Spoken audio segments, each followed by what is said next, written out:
நாம் இப்போ அவருடைய டாபிக் என்னென்னு பார்த்திங்க அப்படின்னா வெல்டிங் அண்ட் இட்ஸ் டிஃபெக்ட்ஸ். பொதுவாக வெல்டிங் அதோட டைப்ஸ் பற்றி நாம் ஆல்ரெடி பார்த்துருப்போம். இப்போ நாம் இந்த டாப்பிக்கில் இதோட டிஃபெக்ட்ஸ் பற்றி தெளிவாக பார்க்க போகிறோம். பொதுவாக வெல்டிங் அப்படிங்கிறது ரெண்டு மெட்டலை ஜாயின் பண்ணக்கூடிய ஒரு ப்ராசஸ். இது ஒரு பெர்மனன்ட் ஜாயின்ட் ப்ராசஸ். இதோட அப்ளிகேஷன்ஸ் எங்கெல்லாம் இருக்குன்னு பார்த்திங்க அப்படின்னா construction, automobile, aerospace and ship building. இதோட டைப்ஸ் என்னெல்லாம் இருக்கும் பார்த்திங்க அப்படின்னா arc welding, gas welding, metal inert gas welding, tungsten inert gas welding, resistance welding and laser welding. அடுத்து நாம் பார்க்க போகிறது வெல்டிங் டிஃபெக்ட்ஸ். ரெண்டு மெட்டலை ஜாயின் பண்ணதுக்கப்புறம் அதில் உள்ள இம்பர்ஃபெக்ஷன்ஸையும் ஃப்ளாஸையும் தான் நம்ம வெல்டிங் டிஃபெக்ட்ஸ்னு சொல்கிறோம்.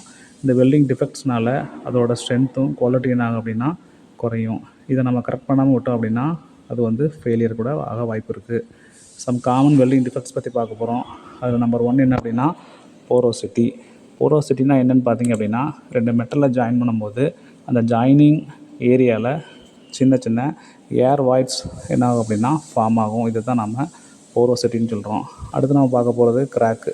ரெண்டு மெட்டலில் ஜாயின் பண்ணும்போது அந்த ஜாயினிங் ஏரியாவில் சின்ன சின்ன கிராக்ஸ் என்ன ஆகும் அப்படின்னா பிளவுகள் ஏற்படும். இதை தான் நம்ம கிராக்ஸ்ன்னு சொல்கிறோம். அடுத்து அண்டர் கட்டு. வெல்டு பண்ணும்போது அந்த மெட்டல் அதிகமாக மெல்ட் ஆகிறதுனால அதோட எட்ஜில் ஒரு சின்ன பள்ளம் உருவாகும். இதை தான் அண்டர் கட்டுன்னு சொல்கிறோம்.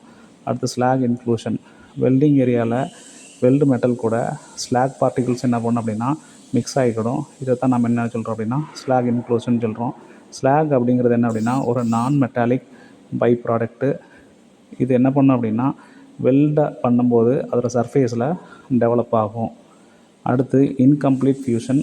ரெண்டு மெட்டலை ப்ராப்பராக ஜாயின் பண்ணாமல் இருக்கக்கூடிய ப்ராசஸ் என்ன ப்ராசஸ் அப்படின்னா இன்கம்ப்ளீட் ஃபியூஷன்.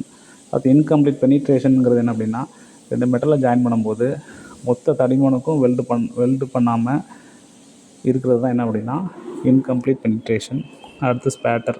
ரெண்டு மெட்டலை வெல்டு பண்ணும்போது அதில் மெல்ட்டான மெட்டல் என்ன பண்ணும் அப்படின்னா அதை சுற்றி சின்ன சின்ன துளிகளாக சிதறி இருக்கும். இதை தான் என்ன சொல்கிறாங்க அப்படின்னா ஸ்பேட்டர்னு சொல்லுவாங்க. அடுத்து ஓவர்லேப். ரெண்டு மெட்டல் ப்ராப்பராக ஜாயின் ஆகாமல் எக்ஸஸ் மெட்டல் என்ன ஆகும் அப்படின்னா பேஸ் மெட்டலுக்கு மேலே இருந்துச்சு அப்படின்னா இதை தான் நம்ம ஓவர்லேப்புன்னு சொல்கிறோம். தேங்க்யூ.